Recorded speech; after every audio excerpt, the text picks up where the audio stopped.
Hey everybody, this is Boris Schlossberg from BKTraderFx. This is going to be our weekly session for the week of November 7th.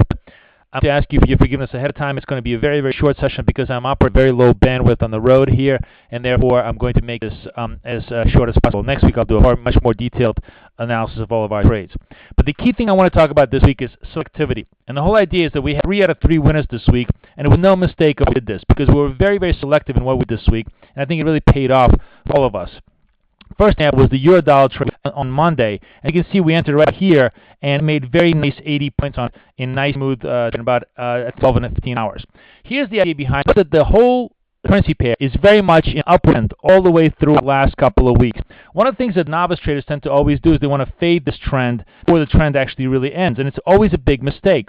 Well, we try to take advantage of it by basically buying on a dip. We had a little bit of a small retrace, but the price stayed within the trend. We felt very bullish at the fact that ECB was going to be hawkish going forward. There was nothing on the agenda that really made you want to buy dollars, so we thought it was going to be a very good high probability trade. That's exactly what happened. Got long here, boom, 80 points in the trade in the next 12 hours.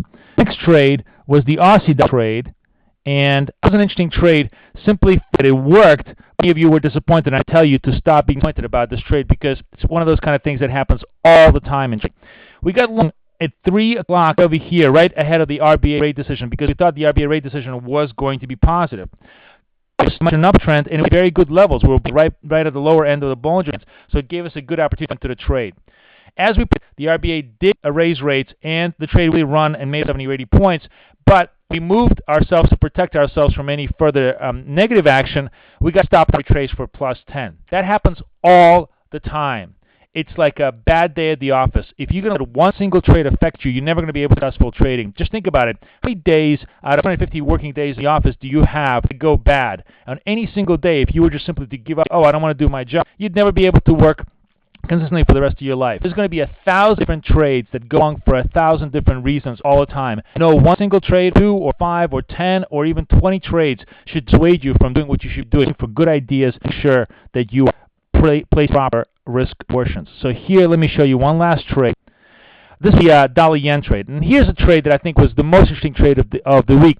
So we were faced with several possibilities. We could have gone Euro-dollars, long pounds, or short yens on this candle over here. The reason why we chose dollar-yen, and this was the very interesting idea about selectivity, is that right there, the Dow had dropped about 300. It was about a drop in the Dow, very, very strong. No, actually, it was a 3% move in the S&P. The Dow was like about a 2% move in the Dow. And this is a very, very strong signal. There was going to be serious risk liquidation. We took a look at the charts and saw a good analog. At the last time we had big risk liquidity, big candle over here. Remember, we're at the end of this big candle, and the question for us is this going to continue? If you look at the chart action, you see that indeed it did. It went down all the way before it bounced back up. Exactly what happened with us.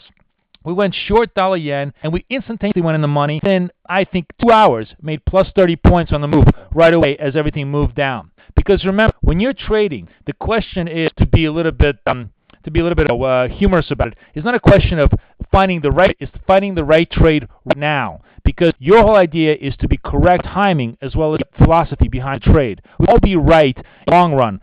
But as John Maynard Keynes said, we're all dead in the long run. We get paid for being right in the short run. So this is the key thing. If you're doing selectivity, the key question you want to ask is, of all the trades that I have, what's the one that has the highest probability of being correct? And that's the trade that you want to take.